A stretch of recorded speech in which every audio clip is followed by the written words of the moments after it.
Paano mo ba malalaman na gusto mo yung ginagawa mo? Na-try mo na nga ba itanong ito sa sarili mo? By the way, hello there, this is me again, Shiro. This is my life as a young business owner. My take on that is, totoo nga yung sinasabi nila na hindi ka makakaramdam ng pagod sa huli kapag you really love what you're doing.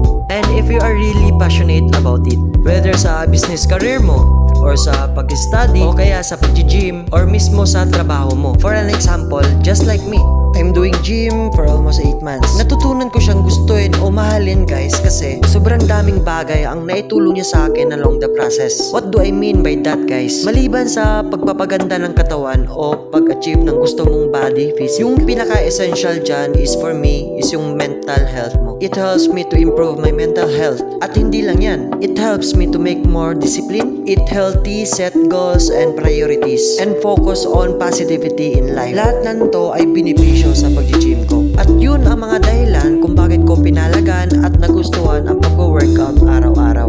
Malalaman mo lang talaga pagka gusto mo yung ginagawa mo guys, kung hindi ka naiinip along the process o hindi ka nauumay agad sa proseso. Yung tipo na very committed ka sa self mo towards your goals. Regardless of what your feelings that time, but you still doing it, doon mo na malalaman na gusto mo yung ginagawa mo at nai-enjoy mo yung proseso.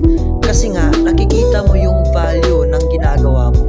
Hindi mo man agad makikita yung resulta na gusto mo. Pero kapag ka tinuloy-tuloy mo naman, you have guts na ma-achieve mo yun balang araw. Para sa akin kasi, malalaman mo lang talaga pagka gusto mo yung ginagawa mo.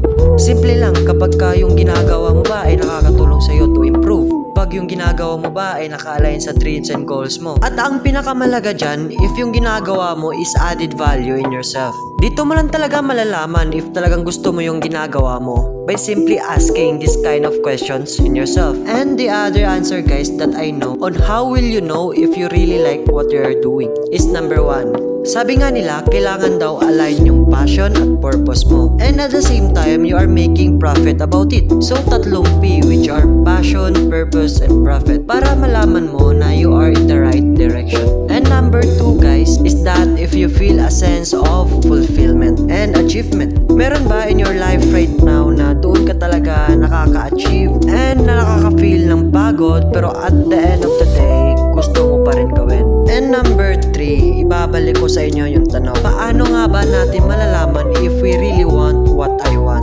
Eto, sa totoo lang guys for me is you will never know what you really want until you try it. Imagine that there's so many options and opportunity out there guys. Paano mo malalaman ang mga gusto mo kung hindi mo susubukan yung mga bagay na gusto mong itry? That's it guys, and I hope you learned something for today. And yeah, this is episode 6 of Daily Progress.